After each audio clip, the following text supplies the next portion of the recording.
Everyone, I am Anjali Gupta, Assistant Professor in RK College of Pharmacy, Prayagraj.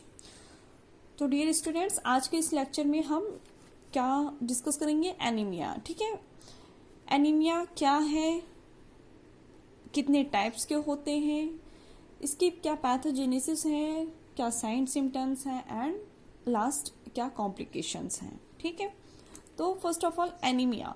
Anaemia word जो लिया गया है वो ग्रीक से लिया गया है। ग्रीक वर्ड अनाइमिया, ग्रीक वर्ड के अनाइमिया से लिया गया है, जिसका मतलब है लैक ऑफ ब्लड। ठीक, इसी को हम बोलते हैं एनीमिया। मेडिकल टर्म में इसकी डेफिनेशन देखी जाए तो anaemia is a condition in which the RBC count is less than normal. Anaemia वो कंडीशन है जिसमें आरबीसी काउंट नॉर्मल रेंज से कम हो बॉडी में। ठीक है, अगर हम मेल की बात करें, ठीक है, अगर हम मेल की बात करें तो आरबीसी का नॉर्मल काउंट होता है 4.7 से 6.1 मिलियन पर सेल्स माइक्रोलीटर। ठीक है, अगर फीमेल की बात करें, नॉन प्रेग्नेंट फीमेल है, उसके जो आरबीसी काउंट है वो 4.2 टू 5.4 मिलियन सेल्स पर माइक्रोलीटर होते हैं। ये है नॉर्मल रेंज। अगर इनकी नॉर्मल रेंज से आरबीसी का काउंट कम हो जाता है, that cause anaemia. Okay, types की बात करें तो कितने टाइप्स के हो सकते हैं? Iron deficiency anemia, aplastic anemia, megaloblastic anemia, sickle cell anemia and thalassemia. हम एक एक करके सबके बारे में डिस्कस करेंगे। तो डियर स्टूडेंट, सबसे पहले हम डिस्कस करेंगे आयरन डिफिशियंसी एनीमिया। ये मोस्ट कॉमन एनीमिया होता है आपका। ज़्यादातर एनीमिक पेशेंट जो पाए जाते हैं, डिटेक्ट किए जाते हैं, उनमें किस टाइप के एनीमिया होते हैं? आयरन डिफिशियंसी एनीमिया होती है। आयरन, अब इसका हम पूरी आयरन डिफिशियंसी एनीमिया के बारे में देख लेते हैं। इसका वर्ड हम निकालते हैं, इसका मीनिंग इसके वर्ड से। आयरन आपका क्या है? फेरस है या फेरिक कह सकते हैं। डिफिशियंसी मतलब लैक। एनीमिया आपको पहले ही बता चुके हैं कि आरबीसी का काउंट लेस हो जाए, लेस अमाउंट में हो। तो अब आरबीसी को हम क्या बोलते हैं? हीमोग्लोबिन भी बोलते हैं। रेड ब्लड सेल्स को आपको क्या बोलते हैं? हीमोग्लोबिन भी बोलते हैं।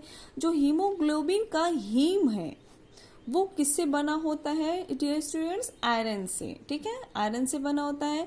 अगर आपकी बॉडी में आयरन की कमी है तो हीम का फॉर्मेशन भी कम होगा। ठीक, अब हम इसकी फिजियोलॉजी पढ़ लेते हैं कि कैसे इसकी फिजियोलॉजी, नॉर्मल फिजियोलॉजी, आयरन कैसे आपकी बॉडी में जाता है, कैसे एब्जॉर्ब होता है और कहाँ स्टोरेज होता है इसका। ठीक है, सपोज आप फूड इंटेक कर रहे हो, आयरन कंटेनिंग फूड है जिसमें आयरन की प्रचुर मात्रा पाई जाती है, उस फूड को आप इंटेक कर रहे हो, वो आपके स्टमक में गया, देन आपके ड्यूडिनम में जाके ड्यूडिनम की जो एंट्रोसाइट सेल्स होती हैं, ड्यूडिनम में जो एंट्रोसाइट सेल्स होती हैं, वहाँ पे क्या होता है कि आयरन का एब्जॉर्प्शन होता है। ओके डियर स्टूडेंट्स, वहाँ पे क्या होता है कि आयरन का एब्जॉर्प्शन होता है। कौन करता है? एंट्रोसाइट्स। कहाँ होती है? ड्यूडिनम में। ओके, अब यहाँ पे इसका अगर सेक्शन देखा जाए तो ये आपके क्या है?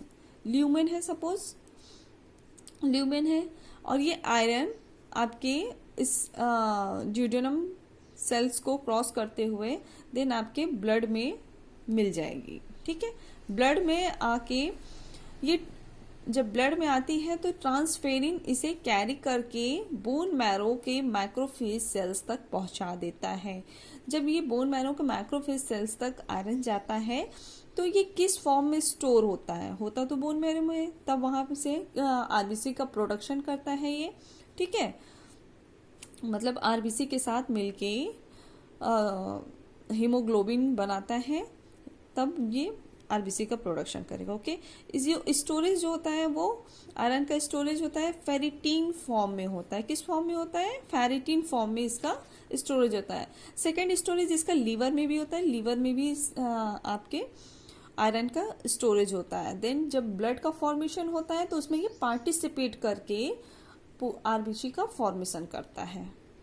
इटियोलॉजी की बात करें तो इटियोलॉजी में क्या क्या हो सकता है? किसी भी कारण से ब्लड लॉस हो रहा है, हैवी ब्लड लॉस हो रहा है, देन क्या कॉजेज हो सकते हैं, अगर लेस अमाउंट में आप food iron containing food intake कर रहे हो, आपकी डाइट में आयरन की प्रचुर मात्रा नहीं है, उसकी वजह से भी आयरन की कमी होगी। आयरन की कमी होगी तो हीमोग्लोबिन की कमी होगी, ठीक है। अगर इन्फेंट की बात करें, अगर जो इन्फेंट्स हैं, नवजात शिशु हैं जिसमें आयरन की कमी पहले से है, तो उसे फुलफिल कराने में भी बड़ी दिक्कत हो सकती है। जैसे कि मदर के जो ब्रेस्ट के मिल्क में होता है, वो मिल्क में तो आयरन बहुत कम अमाउंट में होता है मिल्क में, ठीक है। तो जिसकी वजह से मदर के ब्रेस्ट का जो मिल्क होता है उसमें आयरन बहुत ही कम मात्रा में होता है, जिसकी वजह से क्या होता है, इन्फेंट को रिकवर आयरन की डिफिशियंसी हो सकती है, ठीक। अगर चिल्ड्रन की बात करें, चिल्ड्रन में लेस अमाउंट में अगर आयरन है या आयरन की कमी है, तो उसे रैपिड ग्रोथ के लिए आयरन की बहुत ज़रूरत होती है, ठीक है, उसके ग्रोथ के लिए। अब अडल्ट की बात करें, इन फीमेल में loss of blood due to menstrual cycle, therefore decrease iron in the body.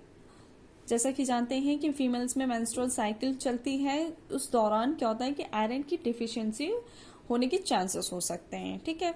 Due to pregnancy में भी आयरन की कमी हो सकती है, क्योंकि जो फीटस होता है, मदर का फीटस होता है, उसे ग्रोथ और डेवलपमेंट के लिए आयरन की बहुत ज़रूरत होती है। अगर मदर में आयरन कम है तो फीटस में कैसे आयरन जा पाएगा, जो भी आयरन है वो फीटस में चला जाएगा, तो मदर को कमी हो जाएगी, ठीक है।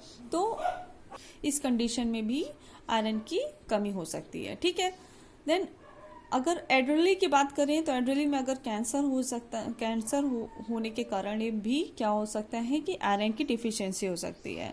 नेक्स्ट है सीलिएक डिजीज में क्या होता है कि डिस्ट्रक्शन ऑफ ड्यूडेनम में जो प्रेजेंट सेल्स हैं एंटेरोसाइट्स, उसमें क्या हो सकते हैं कि किसी भी टाइप का डिस्ट्रक्शन हो सकता है। डिस्ट्रक्शन की वजह से वहाँ पे आयरन का एब्जॉर्प्शन नहीं होगा। जब आयरन का एब्जॉर्प्शन नहीं होगा, देन ये आपके ट्रांसफ़र नहीं होंगी, कहाँ पे, बोन मैरो में नहीं होगी, तो फिर हीमोग्लोबिन कम अमाउंट में, आरबीसी कम अमाउंट में इसका प्रोडक्शन होगा, ओके। नॉर्मल अगर इसकी पैथोजेनेसिस की बात करें, तो जैसे कुछ कॉजेज हो सकते हैं। कॉजेज क्या है, आपके मेंस्ट्रुअल साइकिल के दौरान जो है ब्लड लॉस हो रहा है, फिर देन इनएडिक्वेट अमाउंट में अगर आप आयरन इनटेक कर रहे हो, या किसी अदर थिंग से ब्लड लॉस हो रहा है किसी इंजरी की वजह से, या थर्ड कॉज इन प्रेगनेंसी, इन सब की वजह से जो आयरन की डिफिशियंसी हो रही है, उसमें क्या हो रहा है, एक तो पहले से ही लेस आप इनटेक कर रहे हो आयरन रिच फूड, और ऊपर से क्या हो रहा है, ब्लड लॉस भी हो रहा है। तो ऑल ओवर ये दोनों को मिला के कि जो आपके बची खुचे आयरन है, रिमेन जो बॉडी में आपके आयरन है, वो कहाँ, अदर फंक्शंस में भी यूज हो रहे हैं, आयरन का और भी यूज होता है, ठीक है। तो बॉडी उसे यूज कर लेती है। इस तरह से क्या हो रहा है कि decrease iron needed for haemoglobin production. अब जो हीमोग्लोबिन के प्रोडक्शन के लिए जितनी सफिशिएंट अमाउंट में आयरन की ज़रूरत थी, नीड थी, वो फुलफिल नहीं हो पा रही है, जिसकी वजह से हीमोग्लोबिन का प्रोडक्शन डिक्रीज हो जाएगा। तो decrease RBC production due to lack of heme की वजह से आरबीसी का प्रोडक्शन भी कम होगा, तो दैट कॉल्स आयरन डिफिशियंसी। इस तरह से आयरन डिफिशियंसी एनीमिया हो जाती है, ओके। इसके साइन एंड सिम्टम्स की बात करें तो पेल स्किन, आरबीसी की कमी से क्या होगा कि स्किन आपकी पेल नजर आएगी, येलोइश नजर आएगी। एक्सट्रीम फैटिक एंड वीकनेस, ठीक है। एक्सट्रीम फैटिक, काफी थकान और कमजोरी महसूस होगी। कैसे, वो देख लेते हैं। हीमोग्लोबिन कम अमाउंट में बन रहा है आपकी बॉडी में, जिसकी वजह से जो बॉडी में सर्कुलेट हो रहा है, या आपके ब्रेन को सबसे ज्यादा ऑक्सीजन की और ग्लूकोज की और ब्लड की नीड पड़ती है, वो होता है आपका ब्रेन। अब इस कंडीशन में क्या होगा कि जब हीमोग्लोबिन कम बन रही है, तो आपके जो ब्रेन में ब्लड जाना है उसमें क्या है, ऑक्सीजन भी कम होगा। तो उसकी वजह से जो less oxygen and less haemoglobin deliver होगा कहाँ, आपके ब्रेन में, जिसकी वजह से आपको क्या, थकान और वीकनेस महसूस होगी, ठीक है। नेक्स्ट है ऑर्थोस्टैटिक लाइट हेडनेस। ऑर्थोस्टैटिक आप केमिस्ट्री में पढ़े हो, ऑर्थो पैरा मेटा पोजीशन, ठीक है। स्टैटिक मीन्स क्या होता है कि एक पोजीशन ठीक। तो ऑर्थोस्टैटिक लाइट हेडनेस, इसे हम समझ लेते हैं। जब एनीमिक पेशेंट लेटा हुआ है, लाई डाउन है, ठीक है, तो उस कंडीशन में क्या है, उसके every part of the body equal amount में ब्लड का सर्कुलेशन होगा। ठीक है, अगर एनीमिक पेशेंट रेस्ट फॉर्म है, रेस्टिंग फॉर्म में लेटा हुआ है, तो क्या होगा कि उसके बॉडी में इक्वल अमाउंट में ब्लड का सर्कुलेशन होगा, ब्लड इक्वली डिस्ट्रीब्यूट होगा। अगर वो स्टैंड अप है, ठीक है, पेशेंट स्टैंड अप है, देन उस कंडीशन में क्या होगा कि ड्यू टू ग्रेविटी ब्लड क्या होगा, नीचे की तरफ आपके ब्लड डाउनवर्ड सर्कुलेट होगा, डाउनवर्ड होगा, जहां के आपके ब्रेन में भी क्या होगी, ब्लड की कमी होगी, आपके हेड में लेस अमाउंट में ब्लड पहुंचेगा। ठीक है, इसी को बोलते हैं आर्थोस्टेटिक लाइट हेडनेस। ये नॉर्मल लोगों को नहीं होती, लेकिन एनीमिक पेशेंट को होती है। देन इसके और क्या साइन एंड सिम्टम्स हैं, chest pain, fast heart beat, brittle nails, nails का बहुत टाइट हो जाना, ब्रिटल हो जाना, सॉरी काफी कमजोर हो जाना, cold hand and feet, blood की कमी से हाथ पैर ठंडे हो जाने। कॉम्प्लिकेशन की बात करें तो may cause severe dyspnoea, dyspnoea का मतलब होता है कि सांस लेने में बहुत ज्यादा प्रॉब्लम होती है, सीवियर डिस्पेनिया। ठीक है, सेंटेड ग्रोथ, मतलब ग्रोथ जो है एकदम स्टंटेड हो जाएगी, अवरुद्ध हो जाएगी, ग्रोथ नहीं होगी चिल्ड्रन में।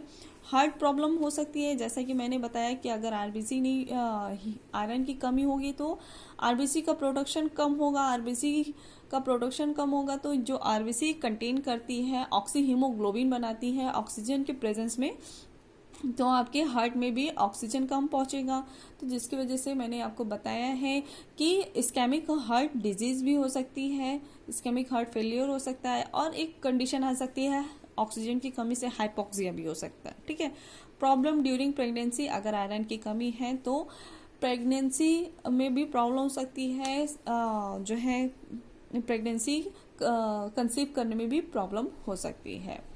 Thank you everyone. Next lecture में हम डिस्कस करेंगे मेगालोब्लास्टिक एनीमिया। ओके।